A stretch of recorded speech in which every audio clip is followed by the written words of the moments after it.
గురుగారు, తులారాశి వారికి ఈ వారం ఏ విధంగా ఉండబోతోంది?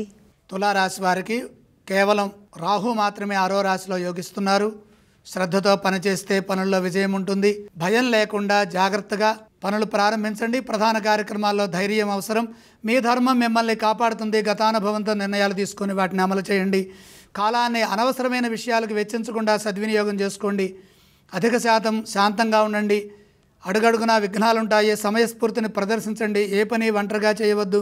కొన్ని సందర్భాల్లో సొంత నిర్ణయాలు ఇబ్బంది కలిగించే అవకాశం ఉంది. కాబట్టి కుటుంబ సభ్యుల సూచనలు, సమిష్టి నిర్ణయాలు అవసరము.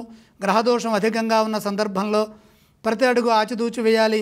ముఖ్య కార్యక్రమాల్లో అప్రమత్తంగా ఉండాలి. పనుల్లో ఆలోచనల్లో స్పష్టత అవసరము. పనులు ప్రారంభించిన తర్వాత ఎట్టి పరిస్థితుల్లో ఆ పనులను వాయిదా వేయొద్దు.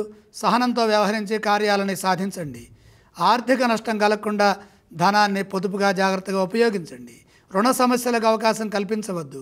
మాట్లాడేటప్పుడు స్పష్టత, సున్నితము, సత్యము అవసరము. వృత్తి ఉద్యోగ వ్యాపారాల్లో ప్రతిభతో పనిచేయండి. ప్రలోభాలకు లొంగవద్దు. సత్యనిష్ట మిమ్మల్ని ముందుకు నడిపిస్తుంది. ఈ రాశి వారు ఏ స్తోత్రాలను పఠించాలి? తులారాశి వారికి గ్రహదోషం అధికంగా గోచరిస్తోంది కాబట్టి నవగ్రహ ధ్యాన శ్లోకాలు చదువుకోవాలి. గురుగారు, తులారాశి వారు ఏ ఆలయాలను సందర్శిస్తే శుభ ఫలితాలు కలుగుతాయి? నవగ్రహాలని దర్శించడం మంచిది. తులారాశి వారు ఏవేవి దానం చేయాలంటారు?